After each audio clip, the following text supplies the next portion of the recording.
Welcome to Transforming the Toddler Years, a Core 4 parenting podcast blending soul and science-based strategies to empower pandemic moms like you, raising kindergarten-ready kids. I'm Cara Tyrrell, your host, a lifetime lover of littles, girl mom, early childhood educator, and conscious parenting coach who truly believes that how we connect and collaborate with our kids in the first 5 years is how we raise world-ready kids who will change this world. But before we dive in, I would love if you could do me a favor. Could you scroll on down, rate the show after you listen, and leave a review, ask a question, suggest a topic. This will help me know how to better serve you, who to bring in. It will also help friends find us, other moms who need to be hearing what we're talking about together. Today's episode is about sharing. Sharing is something that kids struggle with. Full stop.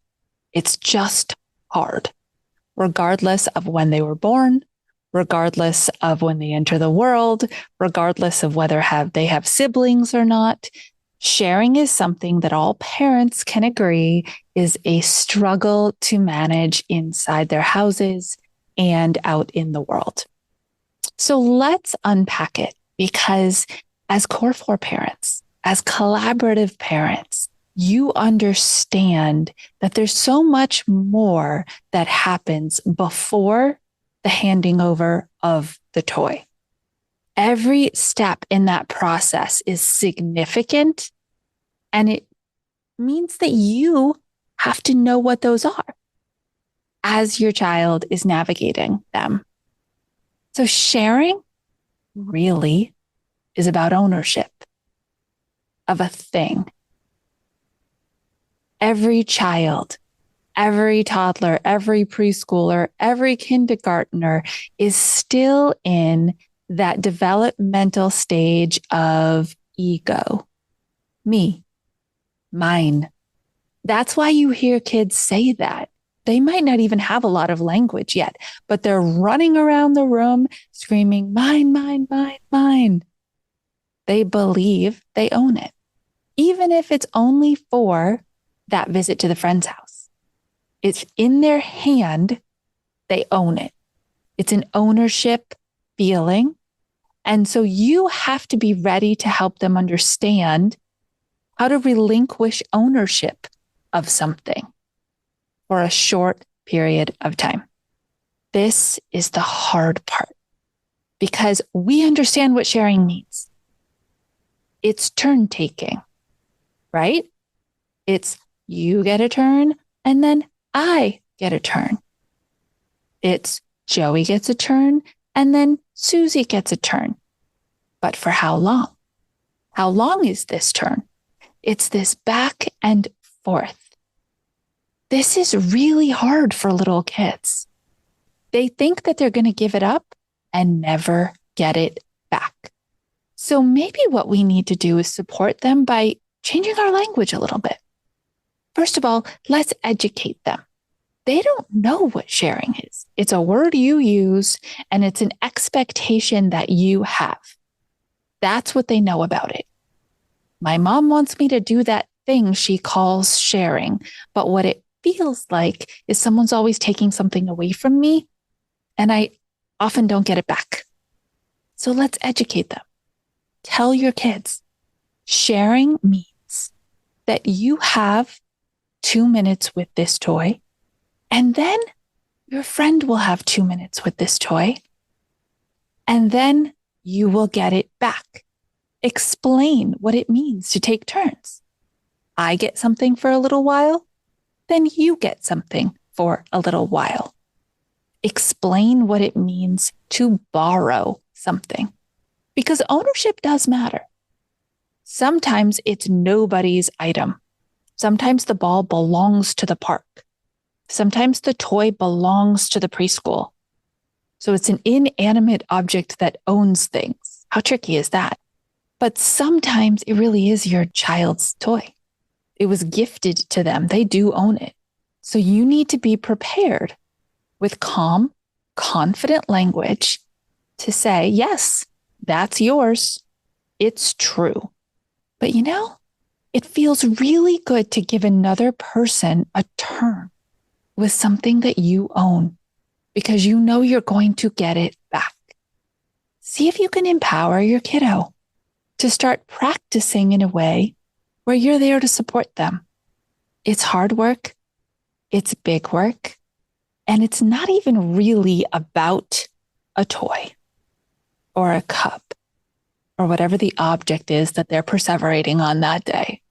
It's the human experience of being flexible. That's one of our 5 executive functioning skills for our COVID generation, right? Flexible thinking. It's the human experience of empathizing with another person, being able to share space, time, and things with them. This is sharing. And you thought it was just, remember, today we're going to share. You will get there. Once you lay this strong foundation, you will be able to just give the directive or the reminder. Today, when we go to our friend's house, we're going to be there with their toys. They're going to share with us. Today, when our friend comes to our house, all these things are ours. They're going to stay here, but we're going to share them with our friend while she's here. You will get there, but I need you to remember who it is you're dealing with.